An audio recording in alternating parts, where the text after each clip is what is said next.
কিছু এমন সংস্কার আছে, এমন কিছু পাপ আছে যা কেবল জ্ঞানযোগ্য দ্বারাই সমাপ্ত হয়। এখন এমন কিছু পাপ আছে যা প্রমাণযোগ্য দ্বারা শেষ হয়। যেমন কাপড় নোংরা হয়ে গিয়েছে, সিম্পলি ঝেড়ে দিল, পরিষ্কার হয়ে গেল, নির্মল হলো। একটু বেশি ময়লা লেগে থাকলে এমনি জল দিয়ে মুছে ফেললেও ঠিক হয়ে যায়। আর যদি একটু বেশি নোংরা হয় তবে সাবান ব্যবহার করতে হয়।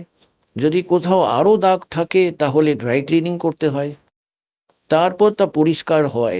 যুগ যুগ ধরে আমাদের অন্তঃকরণে বড় বড় দাগ লেগে আছে, অন্তঃকরণে আমাদের পাপ জমা হয়ে আছে। তাই সেই পাপগুলো নষ্ট করার জন্য এই সমস্ত পদ্ধতি আপনাকে এখানে করানো হয়।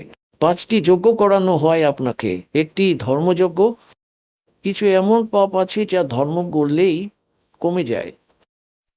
এক এক যজ্ঞ ধর্মের। দ্বিতীয় যজ্ঞ ধ্যান, পরমাত্মার চিন্তন, মালে ধ্যান, তার আকর্ষণ তৈরি হয়, তার একটি সুন্দর স্মৃতি তৈরি হয়, তাকে ধ্যান বলা হয়।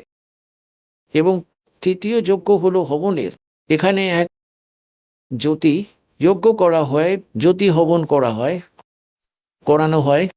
তৃতীয় যজ্ঞের হবনের চতুর্থ যজ্ঞ প্রণাম, দণ্ডবোধ প্রণাম করানো হয়, যা অহংকারকে নষ্ট করে এবং কিছু পাপ এই প্রণাম যজ্ঞের মাধ্যমেই বিনষ্ট হয়। আর পঞ্চম যজ্ঞ জ্ঞানের। এই জ্ঞান শুনলে, সৎসঙ্গ শুনিয়ে আপনার অনেক পাপ ক্ষীণ হয়ে যায়। এখন আপনি যে ভিডিওটি দেখলেন এটা সন্ত রামপালজি মহারাজজির জ্ঞানের অংশ মাত্র। অধিক তথ্য জানার জন্য সাবস্ক্রাইব করুন সন্ত রামপালজি বাংলা সৎসঙ্গ ইউটিউব চ্যানেল।